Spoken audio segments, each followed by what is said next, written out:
So what you'll need is a nice brioche bread, 1 egg, about 100 milliliters of whole milk, a little bit of butter to fry your French toast on. Instead of sugar, we will be using some maple syrup, and as a decoration, I'm going to use some berries. We have some raspberries and some blueberries. Of course, this you can choose however you like. Let's do this. First of all, take your bread and cut 2 thick, nice pieces of brioche. You don't really need a bread knife for this because brioche bread is super soft. If you want, you can cut a third one. I think this will be more than enough for the quantities we're making.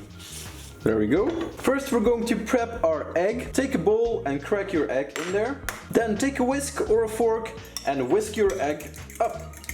And now we can start with the assembly. So before we start cooking, you basically have to set up an assembly line with bread, then a dish for milk, then a dish for egg, and your actual pan. So I'm going to take the egg and put it on a plate. That way it's easy to dip your bread in. If you have some nice bowls, you can also use that. And in the first one, I'm going to add the milk. Now take your pan and put it on the fire.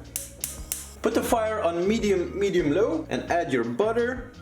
And let your butter melt. Alright, once the butter has melted, take a piece of your brioche bread and dip it lightly into the milk. Make sure not to soak it too much, so just a light dip on both sides.